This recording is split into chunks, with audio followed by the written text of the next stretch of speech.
Yo, welcome to the show. I'm Gunnar Olson here with a man who runs a newsroom like Carmi runs a kitchen in The Bear. It's Kyle Potter. Kyle, what's up? I did not expect the Carmi comp. I like it. I don't know if you're right, but I'll take it. You have a very militant running of our newsroom here that's been very active over the course of the last few weeks. It is weird that you make us call you chef, though. We call everybody chef in the office. That's the rule. That's the Bear rule. That is. The reason I bring it up is we have so much news to get to in this week's episode. We just blew up our rundown a few minutes ago, and we're starting from scratch with a bunch of the news that we think you guys need to know. There's so much to get into, so it would be podcasting malpractice to first engage in something this self-indulgent. But Kyle, have you ever been glamping before? I wouldn't call it glamping. I have stayed in a very nice tent in New Zealand outside of the Milford Sound, but glamping would be a stretch. I know you're an aficionado, not just for glamping as a whole, but in particular for the Under Canvas brand. Yeah, I love it. I love glamping. I love Under Canvas. Under Canvas Glacier, we just went 2 weeks ago now.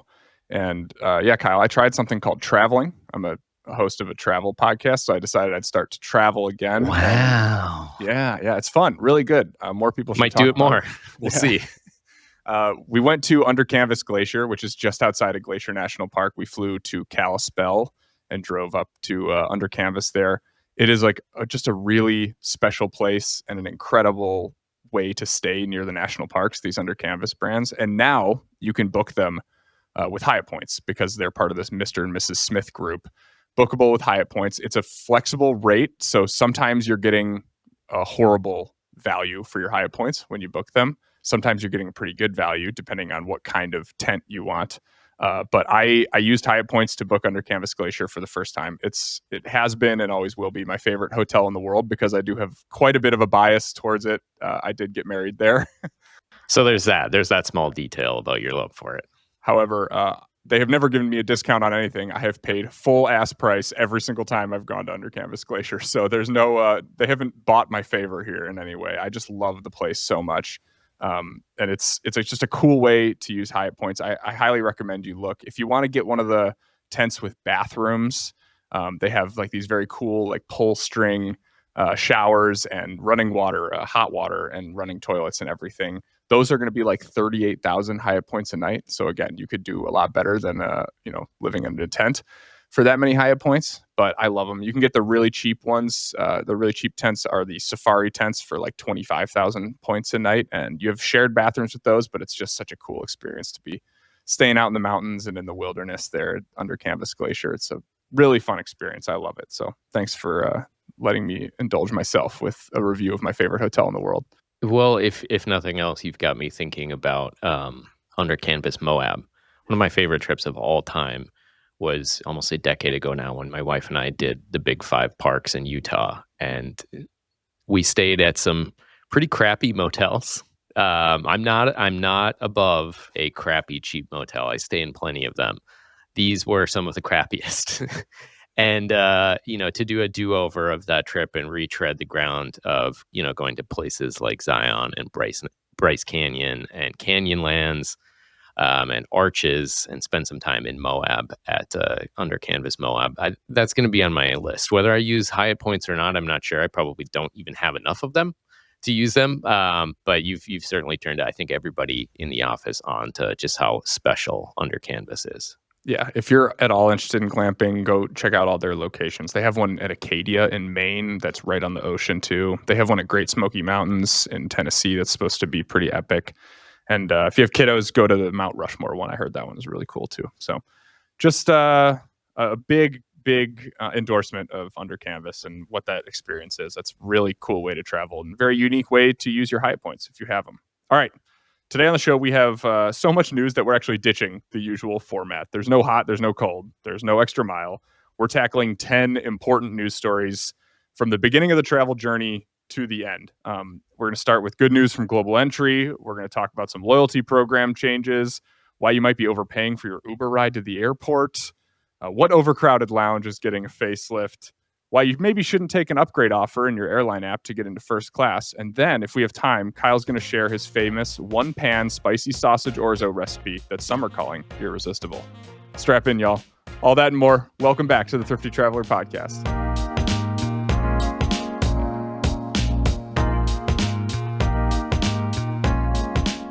All right, we're back. Like I said, we're not doing the usual format of the show, but we are digging into 10 big stories, and these aren't in order of importance.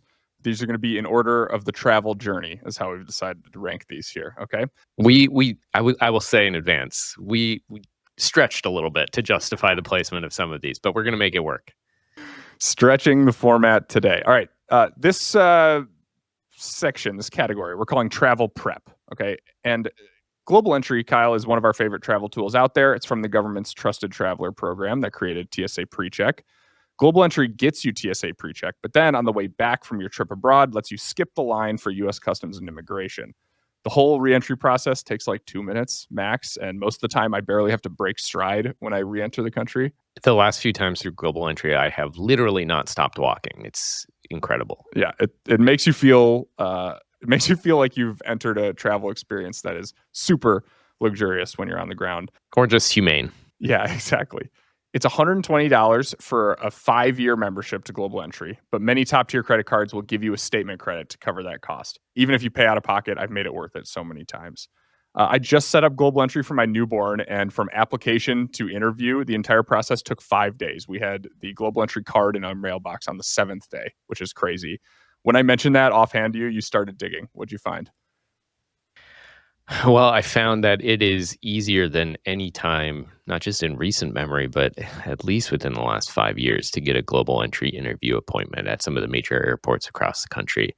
Because for as good as Global Entry is, and you're absolutely right about everything you said, it can be a real pain to actually get signed up. First, you have to do the whole kind of background check process and getting conditionally approved. While, your young daughter, Emery, made it through in a couple of days. Some people end up waiting not just weeks, but months.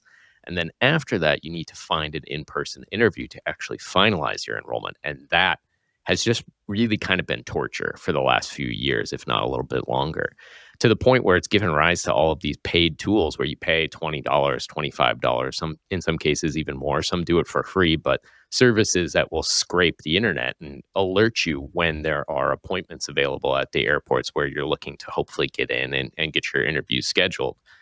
So it's been a hassle for a long time. And, after you mentioned this, I started looking at the Global Entry interview schedule across the country. And I mean, the volume of appointments at airports, big and small, at airports where we typically never see any availability, period, there's more appointments out there than any time that I can remember, period. I mean, I can't remember the last time I saw any availability at an airport like San Francisco or Atlanta.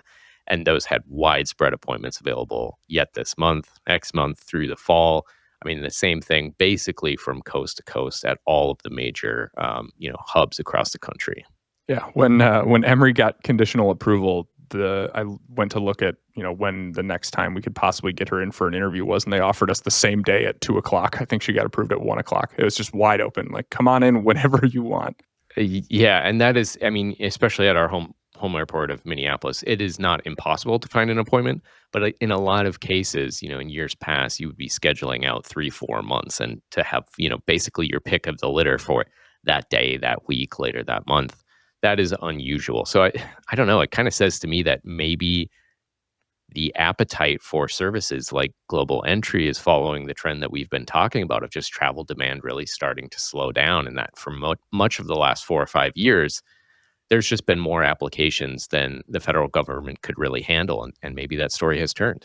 Yeah, definitely. All right, let's move on to from kind of the travel prep to this category we're calling earning and redeeming points. What are some big headlines here, Kyle? I mean, the biggest one is also, probably the newest one, which is that, and we've known that this is coming, but now we finally have some specifics about after its acquisition of Hawaiian Airlines, Alaska is unveiling a new award program. And they're also, pulling back the curtain on a first of its kind for Alaska Airlines premium travel card. But I have to start with the name of the new Alaska Airlines loyalty program, because I can't decide whether it's terrible or just pretty bad. What do you think? The name Atmos Rewards, Kyle. Honestly, I don't know if I hate it. The problem is, are we going to refer to these points as Atmos or Atmoses? Like, because with Avios, we just say Avios. We're looking at 70,000 Avios. Is it going to be 70,000 Atmos? Is it going to be 70,000 Atmoses? Atmos rewards? Atmos points? We need to consult like a physicist to tell us what the plural form of Atmos is. Made up word. So maybe we just need like a linguist in the studio. I think I'm going to declare here once and for all, we're just doing it Atmos like we do with Avios. That's the cleanest way. I think maybe that's what they were getting at here. But throwing anyway, down the gauntlet. The name is way less important than the details here. So one of the cool parts about Atmos, or different parts, I guess, is the members of this program are going to get to choose how they earn points and status when they fly. So they're going to be able to choose from distance traveled, price paid, or segments flown, which is really unique. I've never heard of anything like this, and it's going to take some digging to figure out which one is actually the best strategy for you. The underpinning of everybody's love for, the RIP Pour One Out Alaska Mileage Plan program is that while every other airline in the country and most airlines across the globe have transitioned away from rewarding miles based upon how far you fly and instead just pinning it on how much you're spending on that ticket, Alaska still awards miles based upon distance flown.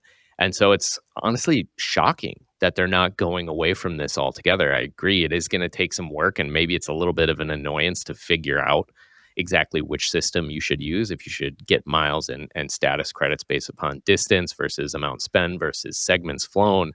But at the same time, just having that flexibility is really cool. And Alaska has told us that they are going to allow members to change that on an annual basis. So, if all of a sudden 1 year you're out in Seattle and you're flying a lot of nonstop flights, but the following year you end up taking a ton of connections, then maybe it's time to rethink that. I don't know. I think most people are probably going to be best served by taking the distance traveled, especially for that crowd out there that's going to be looking to take some of those first long haul international flights that Alaska is increasingly adding to its network. Yeah, definitely. This is obviously all on the heels of this latest announcement about their kind of global airline effort, where, like you mentioned, you were referred to, they're going to start nonstop service to London Heathrow and Reykjavik. The Heathrow flight is going to be on one of its 787 Dreamliners that they are repainting. The paint job is not huge news to a lot of people, but I think it's really sick. It's pretty beautiful. We can nerd out for a second. Yeah, that plane looks amazing. People don't care what the outside of the plane looks like, most likely, but I do, and I think it looks spectacular. So can't wait to see one in person. The Reykjavik flight will be on just a 737 MAX, so that's a short enough flight. It barely even crosses over very much water, which is crazy to think about. So they can fly that on a narrow body there as well. Yeah, and keep in mind, in addition to London and Reykjavik, they're going to be starting nonstop service to Rome next year. They've already started Tokyo, and they're adding Seoul soon. So they're going to be adding a lot of international flights in and out of Seattle. I think they've said that they want to get to a dozen by the end of the decade, and they're well on their way just with these that we know so far.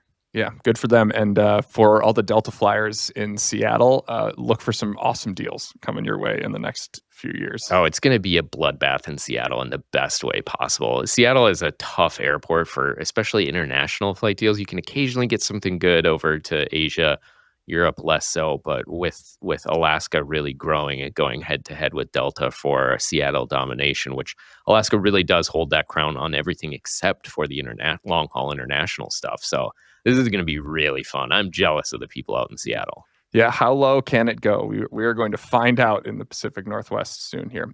Some other notes about these loyalty program changes.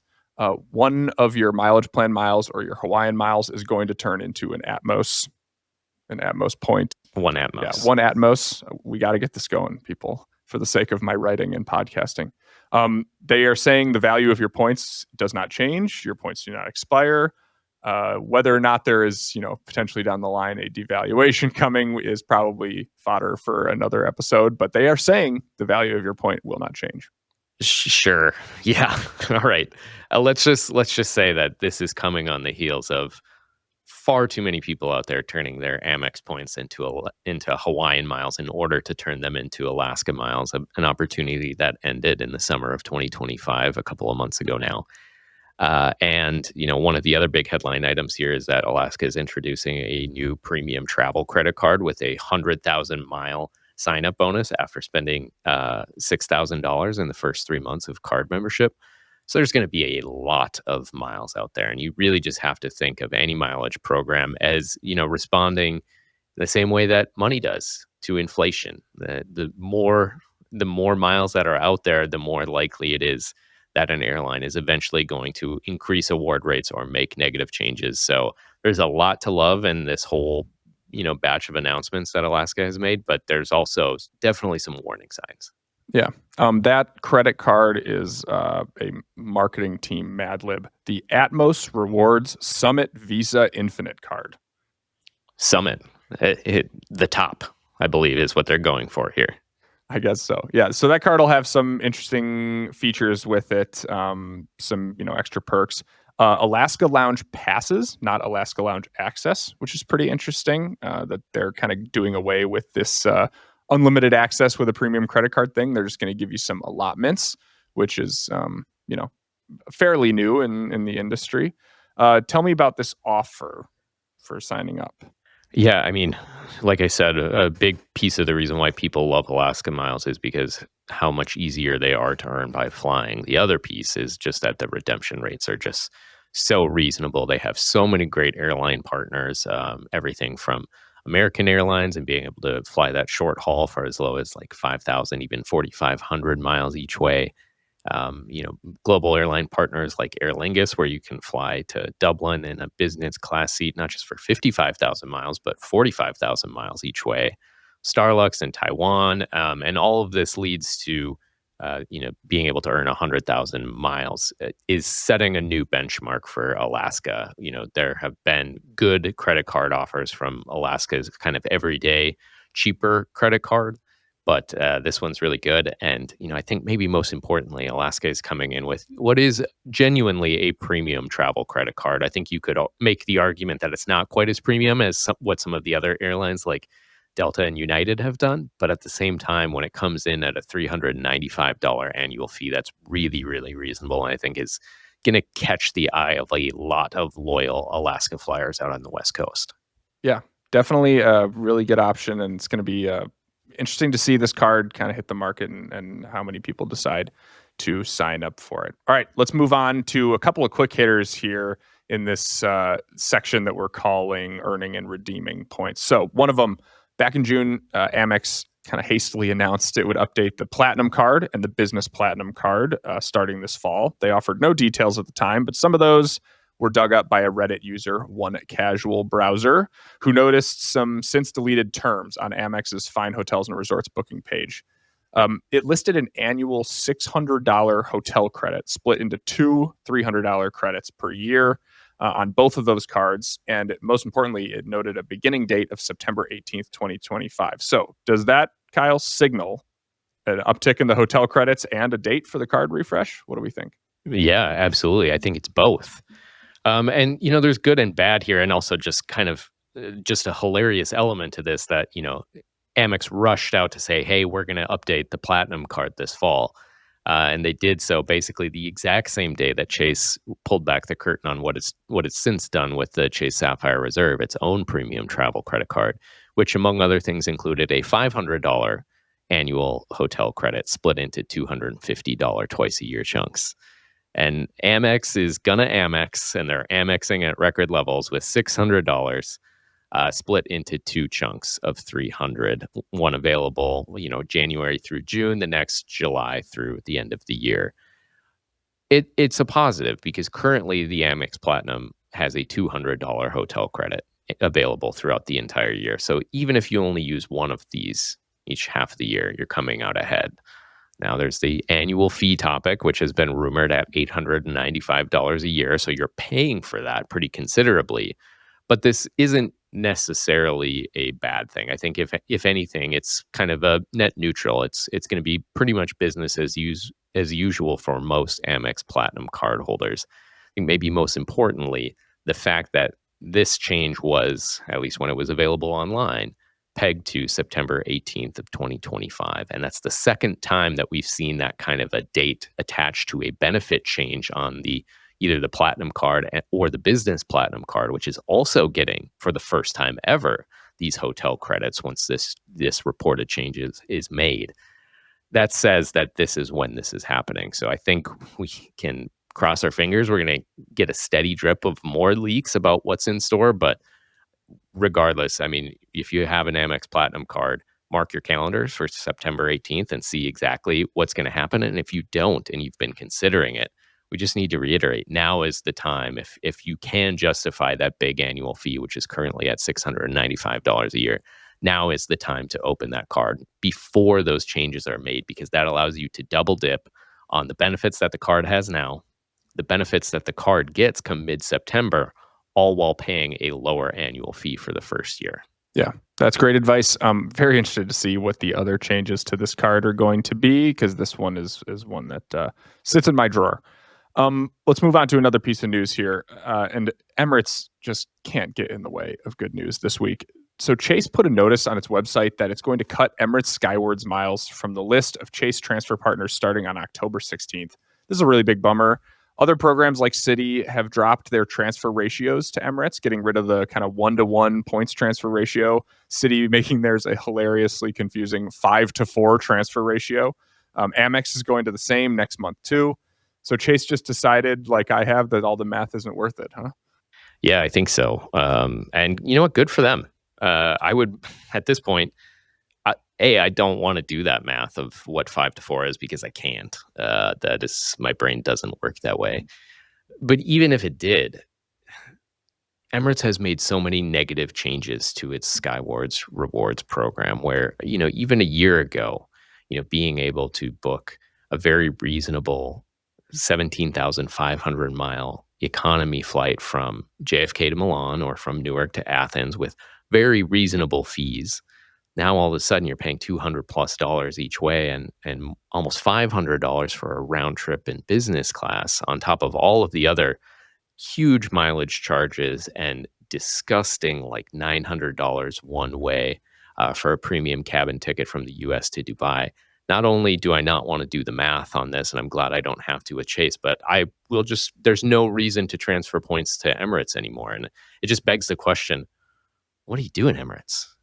It's really strange, because I feel like most airlines across the globe are going out of their way to try to appeal to more of the US points market, which is so huge and dwarfs anything else out there in terms of what citizens of other countries can earn and then redeem their points on.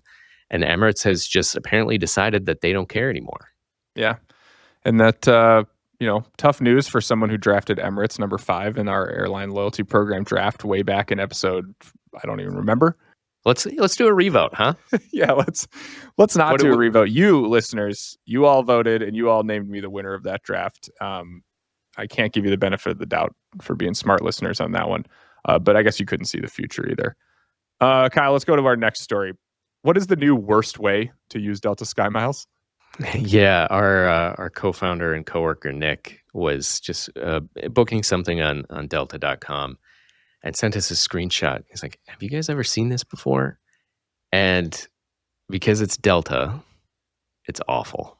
It's truly awful. So when you're redeeming Delta SkyMiles on an award ticket, Delta now gives you the option, instead of adding that really crummy, borderline worthless add-on insurance policy from Allianz or whoever for $28, they now give you the option to cover that cost using Delta SkyMiles. But where it would cost $28 for a round trip flight, Delta is charging like 3,200 SkyMiles, which means you're getting less than a penny per mile, which has always been the floor with Delta. For as far as people feel like Delta SkyMiles have fallen, getting at least a cent for each mile you're redeeming is the floor, because you can do that when you use Delta's Pay with Miles feature. When you redeem SkyMiles for an upgrade, you're typically getting, if it's $500, you're using 50,000 SkyMiles or somewhere close to that.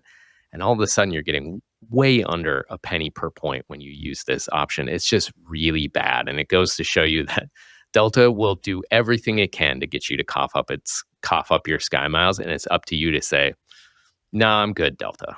Yeah. This week, Thrifty Traveler Premium members got an alert for 18,000 SkyMiles round trip to Dublin. good use of your SkyMiles. Spending 800 to 5,000 SkyMiles on a bottle of champagne in the Sky Club like you do, also good use of your SkyMiles. Buying insurance with your SkyMiles is not smart. Please don't do this. Please don't take Delta up on their offer. Don't buy insurance anyway. Just book main cabin. All right, Kyle, let's move on to the next kind of phase of our news. And this is going to be kind of the booking section. And this story is a big one. Google Flights, the best airfare search engine ever invented, your first stop on any travel booking journey, and the most clicked of my browser bookmarks, got another big upgrade this week. What is it? I don't remember how long we've been practically begging Google Flights, and we are not alone here, for a basic economy filter. And we wrote a story like last spring that said, why isn't this happening? Why can't Google do this? And, we reached out to them and basically got a no comment. And then this spring, in April, I think, somebody on the team saw, hey, you guys seen this? To exclude basic economy from your search results. But they were testing it. So I think only like less than half of us in the office saw this option. And then for, probably 2-3 months, it just disappeared and we didn't see it again. And then we got word from Google last week that the basic economy filter is coming and it's here to stay, and it's going to be widely available to all users within the coming weeks, if it's not, widely available by the time folks are listening to this. So this is huge. I think for people out there that gladly book basic economy and, will happily save $50, $70, $200 in exchange for not being able to pick a seat or not being able to change or cancel their flights for free, nothing's changing. You can still make sure that your results on Google Flights still include those basic fares. But for the folks out there who just avoid basic economy like the plague and who get frustrated using sites like Google to see a price only to click it and see that it's a basic fare, and they want to make sure they get a better main cabin fare that comes with all of those things that used to be included in that ticket cost for free. This is a big, big change that simplifies and makes the booking process a lot easier and more convenient. Yeah, this will be a limited rollout as far as internationally. It's just going to start in the US and Canada. Is that right? That's right. Yeah. So it'll be kind of for those fares that are a little more predictable for Google to scrape that data and pull them in. So you're not going to be seeing it on international fares, at least to start. But it's really, really awesome. And I can't wait to see it kind of rolled out and get the kinks worked out, because I'm sure there will be a few right away. Oh, yeah. It's not going to be perfect on day one, but I think bigger picture, longer term, it presents some pretty interesting opportunities. I mean, I'm really excited at the prospect of being able to do some big analysis of the differences in price from basic economy to a standard economy ticket, and which airlines are charging a higher upgrade charge in order to avoid basic fares, and where it's growing the most, and what's going on over to Europe or to Asia. And without that option within Google Flights, that's just a lot harder to do at scale. That is the biggest news from Google Flights. It was not the main headline on the press release that they sent out. They are very proud of this other part of the Google Flights news, which is a new AI tool that they purport is going to help you find flight deals through Google Flights. So the best way I can explain this is it's taking the functionality of Google Flights Explore, which is already available to you, where you can just plug in your dates and your home airport, and then you can look at a map to see where the cheapest flights are and what some of your best options are. This is taking that functionality and then kind of just chat GPTing it, which I'm sure they'll hate to hear because they have their own whatever AI. But you talk to it like you would a person. So you're going to say, find me a ski weekend in February, looking for a 5-day trip where I can maybe ski more than one resort, and I want to fly, in this cabin or whatever. And it'll spit you out some options in kind of a grid. And then you can kind of choose from there. And once you choose from there, it just takes you to Google Flights. So basically, it's just kind of refining the search so that, it's a little easier to use Google Flights Explore. Will you use this? Are you interested in this at all? Well, first of all, in theory, it sounds like I'm going to have my own robot John Schallbetter, which I'm very on board with that. I think, all things with AI and how this stuff works is how it actually works in practice, and whether you need to double check and spot check and rerun a prompt in order to get the real answer because the technology didn't really understand you or just got the wrong data. I mean, you've tried this out already, and I think you've clearly seen there are going to be some speed bumps, as there are with any of this technology that people are rolling out. Yeah, I asked for pretty much that exact prompt, and it wanted to send me to Connecticut for my ski weekend, so that wasn't going to work for me. So yeah, So you just reran it and said no Connecticut. please no Connecticut. So yeah, obviously it's going to be, there are going to be some kinks in it, but it might, just be a little helpful because Google Flights Explorer does take a bit of practice to really master. It's always been the best tool, so hopefully, this lowers the barrier to entry a little bit there for that one. I do find it interesting that not 4 weeks ago in episode 20, when we were talking about AI and how airlines are using AI to set flight prices and what that means, especially if they ultimately end up using personal data. And you raised the question, will AI help the average traveler fight back? And while I don't know that this is going to be the answer, I think it's encouraging that Google is turning to AI in order to help people find better deals on flights. I still think, especially right now as we're talking, Google Flights Explorer, doing that on your own and scanning through the map is going to give you better options than what, this new Google Flight Deals feature powered by AI can give you. But at the same time, I mean, if we've learned anything about AI and this technology in the last 2-3 years, it's that it only gets better and it tends to get better pretty rapidly. So it is encouraging that Google is working on this. Yeah, definitely. Okay, we have one more story left in this one. What do we got? So we tell everybody all the time. I feel like we've said this so many times just in, the 25 podcasts that we've done. Take the first flight of the day because you're going to get where you need to go on time, or your odds are going to be much better. And then, you set off to actually dig into the data and just see how that important is. And I think we were both pretty shocked at some of the numbers that you came back with. Yeah, so just to break it down, my analysis was for peak summer flights in July when we know that delays are usually the worst. But the same trends hold throughout the year, albeit less intensely. In the summer, delays are worse in the summer because the storms, the bad weather that hits especially the south and east kind of comes every day and kind of pops up out of nowhere. In the winter, there are obviously lots of delays and cancellations, but you can see winter storms coming sometimes for days. And so the airlines always get ahead of it. They issue those waivers and they can cancel or move flights around. So I knew that summer was usually the worst. What we found was that throughout the day, flight delays and cancellations definitely get worse to the tune of 30%. The earliest morning flights operate 30% better than the last flights of the day. 6 a.m. to 11 a.m. are the 5 best performing hours of the day, and 7 p.m. to midnight are the 5 worst performing hours of the day. It is as stark as that. The biggest drop-off is right between 4 and 5 p.m. in the summer months. With American Airlines being the absolute worst of this because they're exposed, obviously, in Charlotte and Miami and Dallas to kind of the south and east where the weather is the worst. Alaska was the best, no surprise, with a lot of exposure to, the California and Hawaiian airports as well. So just to give you, I broke it down by airport as well. The 5 worst were Houston, Charlotte, Baltimore, Atlanta, and Asheville, all 61% or worse on-time percentage throughout the summer months. The 5 best that weren't Hawaii, all the 4 major Hawaii airports were 1 through 4, obviously, were Boise, Long Beach, Spokane, San Jose, and Ontario. So that's why you saw Alaska Airlines as the best in that study. But go ahead and check out that analysis. There's a lot of really interesting stuff in there, including like the time of year. But just more so than ever, I always told people book the first flight of the day, and that was more just kind of based on anecdotes or vibes. But the data is so clear, especially in like if you're flying right now this week or the next few weeks. If you're worried about getting there, just go rebook for the first flight of the day. Yeah, I will tell you, I was really surprised by 2 things that you found in your study of the data. One, just how stark the drop-off is in on-time performance throughout the day in the summer versus the winter. Yes, it's always better no matter the time of year to depart in the morning because that's before airlines' problems tend to stack up and delays start to cascade and blah, blah, blah. We've covered that before.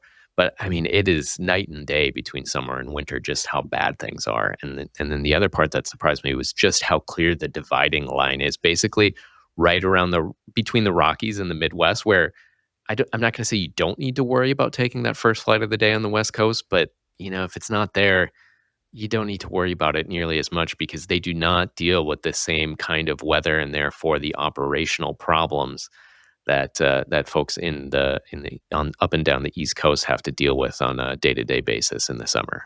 Yeah, when we put them on a map, the top 10 and bottom 10 airports for on-time performance, there was zero overlap longitudinally. So the exact, I mean, it's just east and west, and the divide is so stark, and especially in the southeast where the pop-up storms just grind those airports down in the summer months. There were some, I mean, there's a lot more data in there airport by airport, but, you know, the Charlotte airport was in the 30s percent wise by the end of the day in peak summer for on-time performance. I mean, that's just abysmal. That's so brutal. And if you have to connect there and they're selling you a 35-minute connection like they're off to do down there, that's really tough. So it was fun and interesting to go through that data. So go check that out on the website if you can. We have 5 more big stories for you, but first we're going to take a quick break. All right, you're already listening to the podcast and you might already be a Thrifty Traveler Premium subscriber, which means you're already getting ahead in your travels. But staying up on the news, especially in this space, is crucial. And the best place to find the news is from the people who are breaking it. Kyle, how do you recommend people get news in the travel space? You can go to thriftytraveler.com, or you can get that news in your inbox every single weekday with the Daily Beat newsletter. Just go to thriftytraveler.com/dailybeat, all one word. And we will send you the best, biggest stories of the day every single weekday, Tuesday through Saturday, right to your inbox. Yep, it's just good old-fashioned journalism and travel news that you need without favor or pulling punches. We cover the airlines, hotels, and everything else in travel that you need to know. All right, back to the show. All right, welcome back. Kyle, we are going to officially change the name of Thrifty Traveler to the Pricing Shenanigans Investigators. Do you like that title? It really rolls off the tongue. Okay, so the next story that we need to dig into is the latest pricing discrepancy that's affecting the way people get to and get back from the airport. Tell me about this one. Yeah, somebody on Reddit just found this crazy thing that it became clear pretty quickly that this is real. It's not just a one-off. It's happening all over the country and in some cases across the globe, which is when you take an Uber to the airport and there are multiple different airlines at that terminal, exactly which airline you choose to get dropped off at can affect the price of your ride, and in some cases really significantly. So this Reddit user was looking at Uber rides to Terminal 4 in New York City at JFK, and the flagship airline there is Delta. Terminal 4 is their home, and so they defaulted to selecting Delta as the drop-off point. And then checked Virgin Atlantic because Virgin Atlantic also operates out of Terminal 4 right next door. I mean, their check-in desks are right next to each other. And in that case, that ride to Virgin Atlantic in Terminal 4 at JFK instead of Delta in Terminal 4 at JFK was more than $20 cheaper. This is the ugly side of dynamic pricing. I don't think that this is Uber just gouging Delta customers. I think what it is Delta is the most popular airline by far at Terminal 4, which means when it's busy and they're getting a ton of rides for people to get dropped off at Delta Airlines at Terminal 4, Uber is charging those riders more than they do, even if you're getting dropped off centimeters away. So we checked this out at JFK and confirmed it's the case. We even checked it out here at our home airport in Minneapolis and found that, yes, if you select American Airlines instead of Delta dropping off at Terminal 1, a Delta hub, you can pay a cheaper Uber bill. In many cases, we're just talking cents, dollars, but I mean, especially at major busy airports where the fares can be pretty atrocious, they can be really, really ugly if you pick the wrong airline. Yeah, I did this on Thursday, actually. After our story came out, I looked for an Uber to the airport on Thursday night. I was flying Delta. I checked it and then checked American. It was $1 less. And so I went ahead and just booked it to the American section of Terminal 1, which, spoiler alert, is exactly the same as the Delta section. It's all Sure one is. terminal. So try this, obviously take a look around before you get fleeced on your next Uber ride to or from the airport. It could help you out a great deal. Anything else on this? No, let's move on to the airport.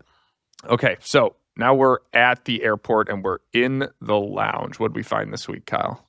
Well, we found something because you do something more than probably any human being alive, which is look through airport governing board meeting minutes, which is super sexy and exciting. Well, what did you find this week? Yeah, I was looking through Dallas's airport board meeting minutes and found that the Amex Centurion Lounge at DFW, known for being a very overcrowded, very busy lounge in their portfolio, is getting an upgrade. What I found was that they're going from 12,000 square feet to 18,600 square feet. So what we don't know is what that expansion will actually entail. So obviously, Amex has come out with this new sidecar concept to their lounges, where it's a bit of a grab and go. So you're trying to keep butts out of seats in the actual lounge itself, and just offering someone, here's a sandwich or a quick meal and a drink, and then please get out of here. And you can't be there for as long. So this is what this could be, and that could help maybe alleviate some of the busyness at this Amex Centurion Lounge at DFW. It also just could be a lounge expansion in general. We don't actually know that part. But what I do know is that the airport board approved this big expansion, and it's badly needed. Have you ever been in this space?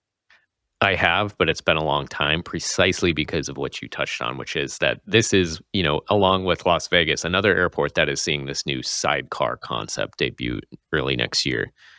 These are the poster children of overcrowded airport lounges, not just for American Express, but really airport lounges as a whole across the globe. The number of times when I've gone through the Dallas airport and I've looked at that line out the elevator doors in order to get in for a lounge that is not worth waiting for at this point. It's bad. This needs to be done. And I think it goes to show you that banks, airlines, whoever is operating these lounges, they can do things like change the entry restrictions or start charging more for guests or limit the annual visits that you get with a credit card. But what they all really need to do every single chance they get the opportunity is to add more square footage, because all of these lounges are just too popular. They have made it too easy to get in using premium travel credit cards that more people have now than ever and will continue getting in record numbers. And so airport lounges as a whole just need to get bigger. Yeah, definitely. I'm looking forward to more details coming from Amex on that in the coming months. Do you think that press release is going to have anything about bespoke design or locally curated artwork? Yeah, I do think we'll talk a little bit about local flourishes and James Beard award-winning chefs. I have a feeling. This is very inside baseball because we read a lot of press releases from airlines and banks, and every single lounge announcement is exactly the same, folks. Like, please, let's mix it up or do something unique in these spaces, huh? The next time I have to see the word carefully curated in a press release, it's an automatic delete next time, I think. I don't need it to be any more bespoke. I just need 2 red wines. Okay, let's keep it simple, lounges. All right, Kyle, the latest in pricing shenanigans, as we're going back to it. Yeah, all right, as I'm now calling it. Travelers can be tempted to buy up to first class or to higher cabins through the airlines apps with what have become some really good rates. The airlines have done this by design. They've been bragging about how much money they're making on premium seats by lowering the prices and making it available to more travelers. But those buy-up rates you found aren't the way anymore. What did you discover? Well, I'll be honest, it's not so much what we discovered, but what we were tipped off to. So one of our readers and podcast listeners, Anthony, thank you, Anthony, for reaching out, just shared a couple of examples of his upcoming flights where, in his case, Delta was charging egregious upgrade rates, not because they were just so expensive, but because they were so much more expensive than what it would cost to cancel that exact same flight and just rebook in first class instead. So, one of the most telling examples, a flight from Boston to Atlanta, Delta was charging about 48,000 SkyMiles to upgrade from an economy ticket to first class, but he could cancel and rebook that exact same first class seat for 34,000 SkyMiles, which combined with the original cost of like 13,000 SkyMiles for that economy seat, choosing that upgrade would have been a 27,000 mile mistake. That's pretty bad. And so, we looked at that. We looked at more than 20 different examples of our own upcoming flights across the team and found that, and not just Delta, though primarily Delta, because that's, we're here in Minneapolis, as other team members are in Delta hubs. So that's where most of our flights are. But in every single instance except for one, the major US airlines, American, Delta, and United, were charging more to upgrade than to cancel the flight and rebook, or just change your flight and rebook into first class. It's bad. Yeah, it's one of those things that I'm sure a lot of travelers are maybe suspicious of. They're looking at that upgrade price being like, man, is this even better than if I just cancel and rebook? But I think the airlines are making the bet that people are just lazy enough. And I'm not calling you lazy, because this is exactly me too. Oh, yeah. Are just lazy enough to not go check what the actual price would be. And especially with a program like SkyMiles, but also with American and United, when you cancel, that redeposit is instant. So there is actually no reason to not do that anymore either. So just another reason why you need to take the extra second and go look for yourself. But okay, why? Why would Delta do this? Why would American and United do this? Well, I think there's a charitable answer and there's a cynical answer, and surprise which one I believe in. The charitable answer, and I'll be honest, I think it's a little bit of both. The nice way of interpreting this is that upgrade inventory is different than the actual fare inventory. So those things are set differently. So there always is probably going to be a difference between the upgrade rate versus the cancel and rebook rate. The cynical answer, and what I truly believe, is exactly what you said. Is that airlines know that there is inertia, that once someone is booked, they never even think about canceling that flight and rebooking it, because why on earth would you explore that? And that's the last thing most people want to do, except for sickos like you and I, is go back and rebook a flight that we don't have to book. You just want to click upgrade, be done with it. But you are paying for that convenience. And I think especially as we've seen over the last, 5 or 10 years, as these upgrade offers have become so common as a way to, make sure you get that first class seat or that extra legroom seat at a time when upgrades through status are becoming more scarce. Airlines see this as a way to increase their margins and yet again squeeze a little bit more money out of us. But at a time when more travelers than ever are taking advantage of these upgrade offers, that little bit of difference on each upgrade adds up to a lot at the end of the day. So it just feels like airlines can't help themselves but find these ways to get more money out of us and make every transaction feel like it's meant to punish us. And you wonder why airlines have a trust problem. Yeah, seriously. Huge kudos to Anthony for tipping us off to this. And then a huge kudos to you for actually rounding up enough data to prove that this was happening. But this is another one of those things where, it's more pricing shenanigans, and it's the more you know here. It's you're going to get ahead by just making sure that you're on top of the news, and figuring out what these airlines are actually doing to price things the way that they are. So smart travel. All right, one last story. It felt like, starting probably around 2022, we were writing about Tulum and its new airport like every single week. And within the last, couple of weeks, maybe couple of months, it feels like that news has turned negative into an undeniable headline that we published this week, which is the Tulum boom is over. So why are we saying that now? Yeah, basically the airlines are saying it with their actions. They're cutting these routes that they started. When this Tulum boom started, it's the airlines were falling over themselves to go jump in and establish operations there. It seemed like a no-brainer, right? It's a little closer to Tulum. Cancun was already super busy. I think people, for good reason, don't love going to that airport. And this new Mayan train was also going to stop right there at the Tulum airport, which is pretty exciting and kind of a good way to get around. I guess it's not as convenient as people thought, but basically what's happened was over the weekend, MSP and Detroit were taken off of Delta's route network, flying down to Tulum, leaving just Atlanta. Also in the last few weeks, we've seen AA cut Charlotte, United cut Chicago, Air Canada cut its nonstops from Quebec City and Ottawa, which were probably a little aggressive to begin with. Spirit cut their flying to Tulum before they ever started. They put them on sale and then took them off sale, didn't like what they saw. So basically, capacity overall by available seat miles is down 27% for this upcoming winter than it was from last winter. And remember, this airport only opened in April 2023. Or no, sorry, December 2023, and to American flights or U.S. flights in April 2024. So I don't know what has gone wrong in Tulum other than maybe it just wasn't as convenient for people who actually want to get to Tulum as you thought. Like I'm actually a bit of at a loss here why this didn't work because I was really bullish on this. I thought this was a great option for travelers. Yeah, you know what? I'll just run through my own thought process. I was very excited at the prospect of skipping the Cancun airport the next time I need to get down to that area of Mexico. And the next thing that you do is you look at where that airport is. And when it's, 50 plus minutes away from the main hotel zone in Tulum itself, calling it the Tulum airport starts to feel like a little bit of a stretch. So I think there's a piece of it that it's just not as convenient as it perhaps could have or should have been. The train stations at both the Cancun airport and the Tulum airport in particular are not super convenient. They're not as close to the airport as they probably need to be in order to make that also an effective mode of transportation for getting between the two different areas.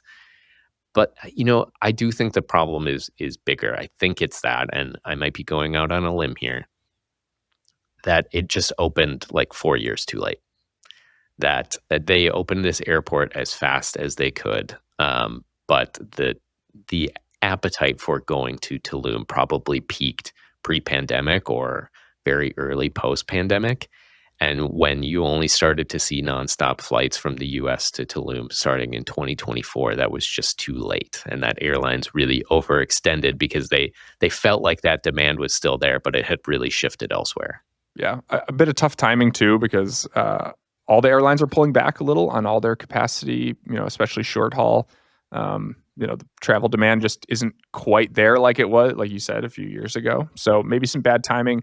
There's still a future for Tulum. And as long as the airlines are running these connecting routes still, which they are, they're going to continue to get data on if people actually want to go there. And if they do, then maybe some of these nonstops will return. But for now, you're likely to have to take a connection to get to that Tulum airport. All the nannies are going into Cancun. Or you suck it up and you just keep going to Cancun. Yeah, exactly. All right. Those are our 10 news stories of the week, but we need to help a listener as we do every week. We have a note from Mitra, a new Thrifty Traveler Premium member and a podcast listener. Thank you very much for both. They ask, I want to start with a solid points earning foundation first. Here's where I'm at. I'm a SkyMiles member with the standard Delta Gold card, and my husband has the Delta Reserve. He's already racking up plenty of Delta miles for us both, so I'd love to branch out and earn points that open up deals beyond Delta. That said, I don't want to go wild opening a bunch of new cards. I know there's going to be a learning curve when it comes to transferring points for travel, and the options are overwhelming. So where should I start? Is there a one card you'd recommend as a first step outside Delta that could work for both hotels and flights? That's the first part of the question. The second part is, and just for fun, if you were planning a birthday celebration with points in February, where would you go? All right, do part one first. Well, all right. When I hear someone say that when it comes to transferring points for travel, the options are overwhelming, my mind immediately goes to the Capital One Venture card because that gives you the best of both worlds. If you do want to start to dip your toe into this world of transferring points and finding award availability, whether you get help from us or another service or you do it on your own, being able to transfer those points to British Airways or Qantas or Cathay Pacific or Air Canada Aeroplan or Air France KLM, that's great. That gives you that option. But if that ends up being too much, you still have the ability to make any travel purchase on your Capital One card and then go back and erase that travel purchase from your statement for a cent per point. So if it's a $500 flight, you book it, whether it's on delta.com or Air Canada or American or wherever, you book it on your Capital One card, you wait a couple of days, and then you log in and you erase that statement altogether from your credit card bill with 50,000 Capital One miles. having both of those options is just maybe the most important starting point as you branch out from, your airline of choice and start dipping into these transferable points programs. That level of flexibility is just not something that you're going to get from another bank. So that makes Capital One the easy answer here. I would totally agree. And seconded because Capital One's tech is really good and really easy to use as well. Their app's nice. Their website works nicely. It feels very 21st century. And you cannot say that for every bank. Okay, second part of the question. If you're planning a birthday celebration with points in February, where would you go? I have a recommendation. We sent a Thrifty Traveler Premium Alert, which, Mitra, I'm sure you already got. Nationwide business class deal to London from 45,000 miles each way. A little more if you're going from the West Coast, but lots of February availability on this. As we recommended in a previous episode, return from Dublin to avoid the high taxes and fees when flying out of London on the way back. But that also gets you 2 cities in the low season without crowds. Pack a jacket and celebrate your birthday properly with some off-season pricing. What do you recommend? I also like the off-season pricing angle. I also increasingly like the off-season travel demand angle when, you're somewhere where it's not at its busiest and just feel like you have a lot more space to yourself. And so, the first one that comes to mind for me is Japan. I think February and early March is just a really underrated time to be in Japan, whether you want to go all the way up north into Hokkaido and either do some skiing or some snow festivals, or just spend time in Tokyo and go down to Kyoto with a fraction of the people there. I think it's a really, really great time to be in Japan. So if that's on your list, February sounds pretty darn good to me. Yep, I was in Japan 2 Februarys ago. I went up for the Sapporo Snow Festival, which is such a cool time. And then obviously the skiing in Hokkaido is insane if you love skiing like I do. If you want us to answer your question, hit us up at podcast@thriftytraveler.com, and your question might end up on next week's show. We're actually collecting a few more questions. So if you have one, big or small, no dumb questions here, send it to us at podcast@thriftytraveler.com. We're putting together a mailbag episode, and we'd love to hear from you. Again, no bad questions. Whatever you got, I'm sure someone out there has the exact same question. Hyper personal about Gunnar and his travel habits also. We accept those. Exactly. All right. Our last segment, as always, is on the spot, and it's my turn to put Kyle on the spot. Are you ready? We blew up the rest of the show. Why don't we just blow up this one? Nope. We're sticking with this one. Okay. Kyle, you've broken a lot of news in the travel world over the last few weeks, like a crazy amount of news, more than anyone else out there. Not to toot your own horn, but toot toot. What's the best news you ever broke? I want one non-TT in your history as a journalist and one TT story, one Thrifty Traveler story. In your journalism career, what are some of the favorite stories you ever broke or wrote? It doesn't have to be a breaking news story. It could be like a feature you wrote or something. But what are the best stories? The non-TT, non-travel story, when I worked for the Associated Press here in Minnesota, I wrote a story that in the first year of alcohol sales at the stadium formerly known as TCF Bank Stadium, the Golden Gophers football stadium, they lost money selling alcohol. And that news, I mean, this was more than a decade ago now, but that news went viral because it's like, how do you lose money selling beer to football fans? What did we do here, people? So that one is and always has been really memorable. It's impossible for me to think about a travel story that matters and not think about our reporting earlier this year on the solo passenger penalties, when we confirmed that all 3 major U.S. airlines were charging solo passengers significantly higher fares than groups of 2 or more. And then not 24 full hours later, Delta and then United both cut those fares out of their system. I think that was a big day for us. And I think a really big wake-up call to people out there about just what lengths airlines will go to in order to charge passengers more money. Yeah. Pretty insane ones. All right. That was a good one. That was good answers for on the spot. You ready to wrap this up? Let's do it. Okay. Thank you all so much for listening to the Thrifty Traveler podcast. Please rate us 5 stars on your podcast platform of choice and like and subscribe to the show on YouTube where you can watch us. Send this episode along to someone you know who needs a vacation and needs to catch up on the news this week. If you have feedback for us, send me a note at podcast@thriftytraveler.com. I'd love to hear from you there. We read every single one of those emails. Please keep them coming. Kyle, tell us about the Thrifty Traveler podcast team. This episode was produced by our co-founder, Nick Cerati, and your favorite host, who is trying to convince his wife to let him set up a tent in their backyard because it's, quote, glamping all year long, Gunnar Olsen. It was edited by David Strutt, and our theme music is by Benjamin Tissot. See you next week. See ya.